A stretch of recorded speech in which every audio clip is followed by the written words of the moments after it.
तो कागजात कुछ डॉक्यूमेंट तो ऑलरेडी कंपनी लोग ने ले ही रखा है, तो वो नया होने के कारण वो लोग अप्लाई नहीं कर पाए। आज भी जो श्रमिक है वो अपना नाम में इसलिए नहीं कर पाए है कुछ ज़मीन को, जैसा मैंने बताया कि वो रायती खोतियन का जो एक साइड में जो कंपनी का नाम आता है, अगर जब कंपनी का नाम रहेगा तो मुझे तो मालिकाना हक मिलेगा नहीं। तो इसलिए कंपनी का नाम जब हटेगा तभी तो मुझको मालिकाना हक मिलेगा। तो इसी वजह से बहुत श्रमिक है कि वो ज़मीन को अपना नाम में नहीं कर पा रहे हैं। अच्छा। और दूसरा बात था ये कि उनके पास जो कब्जा था, मतलब डॉक्यूमेंट जो था, कुछ तो कंपनी को ऑलरेडी दे चुका है, कुछ तो मतलब वो गुम हो गया, जिसके वो डिटेल नहीं होने के कारण से वो लोग ये वसुंधरा में अप्लाई नहीं कर पाए। तो अगर हमें वो डॉक्यूमेंट वगैरह मिल जाता है तो हम लोग चाय श्रमिक को काफ़ी मदद कर सकते हैं। और जैसा उसके बाद 76 के आसपास में कुछ अलॉटमेंट सर्टिफिकेट भी दिया गया था असम गवर्नमेंट की ओर से, लेकिन उसको भी लोगों ने अप्लाई नहीं किया, जिसके वजह से आज का टाइम पे वो सरकारी ज़मीन हो चुका है। लेकिन ये वसुंधरा में वो भी एक सुविधा दिया गया था जिसको अप्लाई कर सकते थे, और बहुत लोगों ने अप्लाई किया भी था। अच्छा, तो असम सरकार के द्वारा जो योजना लाया गया है मिशन वसुंधरा, उसमें चाय श्रमिकों का क्या फ़ायदा हो सकता है? तो सरकार ने शायद ये पॉलिसी भी लाया होगा, जबकि मिशन वसुंधरा का जो योजना लाया तो शायद ये पॉलिसी भी लाया होगा कि अगर चाय बागान का मालिक जो है या फिर चाय कंपनी जो है, शायद अगर वो लोग एनओसी दे दे तो जितने लोगों का मतलब रायती खतियान में जो ज़मीन है, रायती खतियान में जिसको जिसको ज़मीन मिला था, क्या वो लोग अपना नाम पे कर सकते हैं? हाँ, देखिए, एक कंपनी तो कभी एनओसी देगा नहीं, क्योंकि आज देखिए जो आप जैसा बोला कि 200 साल से यही काम कर रहे हैं। जी बिल्कुल। और करीबन हम लोग अलग अलग डिस्ट्रिक्ट में जाएंगे तो देखेंगे करीबन 60-70 साल ज़मीन हम लोग का जो चाय श्रमिक है वो खेती कर रहे हैं। लेकिन अगर उनको एनओसी देना था तो कब का दे देना था, क्योंकि वो चाहता नहीं कि मेरा हाथ से ज़मीन चला जाए। तो इसलिए जो श्रमिक है उनको ही कदम उठाना पड़ेगा। और जो रायती खोतियन का जो मैंने वो जो एक्ट में बोला कि उनको मालिकाना हक पाने का अधिकार है, तो ये बार भी हम लोग देखेंगे मिशन वसुंधरा में काफ़ी लोग ने रायती खोतियन का अप्लाई किया था, लेकिन बहुत सारे रिजेक्ट हो चुका है। वो सब बहुत कम लोगों को ही वो मतलब पट्टा मिला। मतलब ये कहे कि अगर 100 था तो करीबन 90 ही रिजेक्ट हो चुका है। और उसमें कारण यही दिखाया गया है कि इसमें नाम किसी और का है, मतलब कंपनी का नाम है। तो ये चीज़ को सरकार थोड़ा ध्यान में रखना है कि रियायती खोतियन में अगर रायत को ज़मीन मिल सकता है तो जब अप्लाई किया तो फिर उन लोगों को क्यों नहीं मिला जी। तो ये चीज़ को सरकार थोड़ा ध्यान दे, ताकि आने वाला जो वसुंधरा 3 है उसमें वो सारा समस्या ख़त्म हो जाए, जो चाय श्रमिक है उनको ज़मीन मिले। बिल्कुल।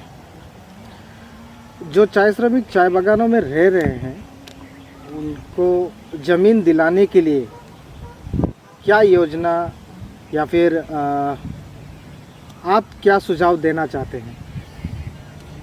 देखिए, जो चाय बागान के जो श्रमिक है, हम लोग जानते हैं कि लैंडलेस है। तो एक ऐसा भी हो सकता है कि वो लोग डीसी को अप्लाई करें कि हम लोग लैंडलेस है, हमको आप ज़मीन दीजिए। तो जैसे मान लीजिए सीलिंग सरप्लस का बहुत सारा चाय बागान का बहुत ज़मीन है जी अभी भी, और कहीं कहीं सरकारी ज़मीन है। तो जब अप्लाई करेगा तो उन लोग को मिलेगा। तो उनके तरफ से भी पहल एक होना है कि हमें ज़मीन दो, हम लोग लैंडलेस है। तो शायद सरकार ज़रूर कुछ सोचेगा। मतलब आप ये कहना चाहते हैं कि जितना एप्लीकेशन हो सके वो एप्लीकेशन जाना चाहिए जिला कमिश्नर के पास, डिप्टी कमिश्नर के पास, तो इसका रास्ता ज़रूर निकलेगा।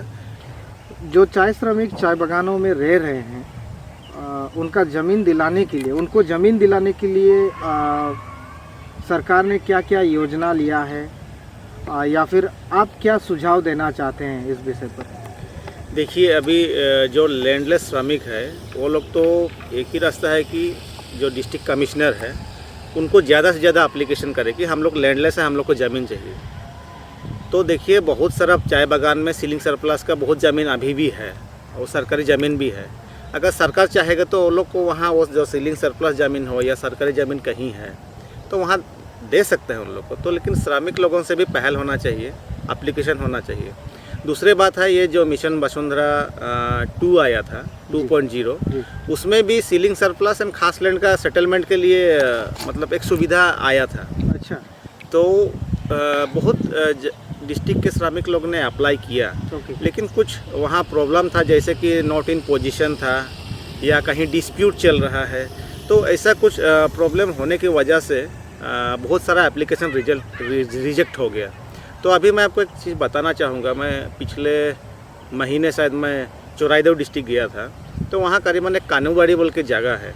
तो वहाँ करीबन 80 से ज़्यादा जो चाय बागान के श्रमिक है, उनके अंदर में करीबन आपका 50 से 60 साल उनके दखल में जो ज़मीन है, जी। उसके लिए वसुंधरा में अप्लाई किया था सीलिंग सरप्लस लैंड का सेटलमेंट के लिए। तो वहाँ वो लोग का जब रिजेक्ट हुआ तो हमने सोचा कि रिजेक्ट किस लिए हुआ, क्योंकि दखल तो उन लोग का है। फिर हमने जाके जो सर्कल ऑफिसर है उससे जाके पूछा कि ये प्रॉब्लम क्या है, क्यों रिजेक्ट हुआ। तो उन्होंने वो सिस्टम देख के बताया कि ये ज़मीन का ऊपर में केस चल रहा है, जैसे वो कंपनी और गवर्नमेंट के बीच में कुछ डिस्प्यूट है, उसमें केस चल रहा है 2016 से। फिर हमने उनको बोला कि अगर लोग जो श्रमिक है वो लोग इंडिविजुअली अगर केस करते हैं, हाई कोर्ट हो या कहीं भी, तो कितना सफल हो पाएगा। तो उन्होंने हम लोग को सुझाव दिया कि ये एक अच्छा मोड़ हो सकता है।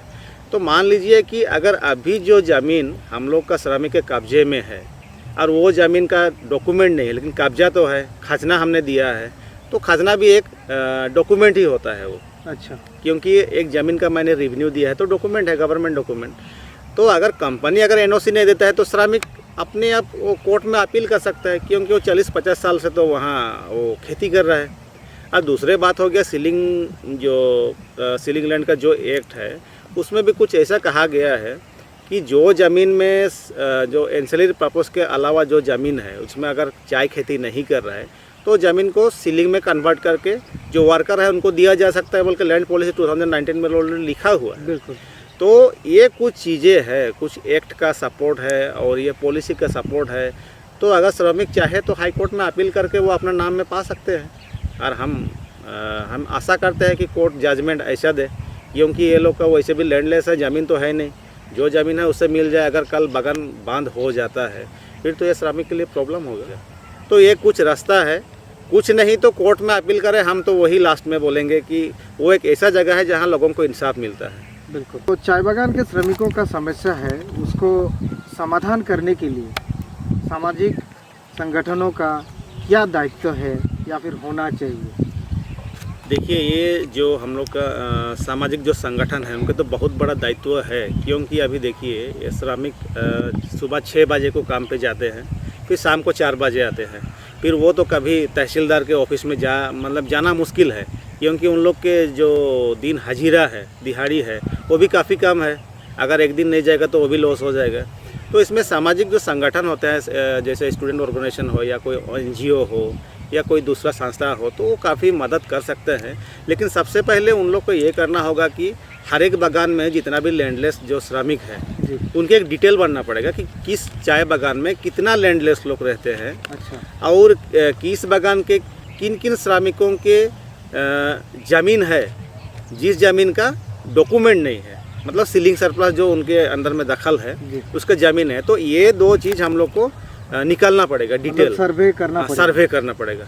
सर्वे करने के बाद जब डिटेल आ जाएगा फिर आपका दूसरा रास्ता खुल सकता है वहाँ। क्योंकि जैसे मान लीजिए कि हम लोग कोर्ट में जाएंगे या DC के पास गए तो बिना तथ्य के हम वहाँ कभी नहीं जा सकते और एक्चुअल जो रिपोर्ट है उसको बता नहीं सकते।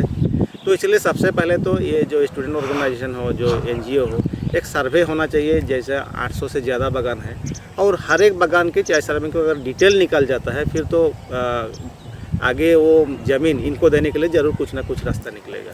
तो उनका बहुत बड़ा रोल होता है और हम आशा करते हैं कि स्टूडेंट ऑर्गेनाइजेशन हो या NGO हो, ये श्रमिक लोगों का सहायता करें, ताकि उनका जो ज़मीन का समस्या है, इतने सालों से, अभी जैसे 200 साल से रह रहे हैं लेकिन उनके पास तो कोई पट्टा भी नहीं है, कुछ भी नहीं है, कम से कम ये समाधान हो जाएगा। बिल्कुल। तो मैं राजेश दा को उनका कीमती समय देने के लिए धन्यवाद देता हूँ।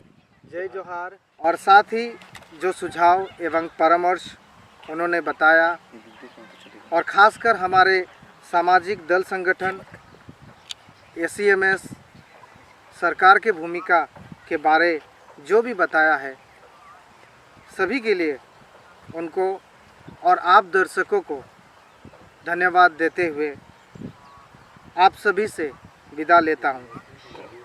मैं रॉबर्टसन तांती, इंडिया अनहर्ड से। जय जोहार, जय आदिवासी।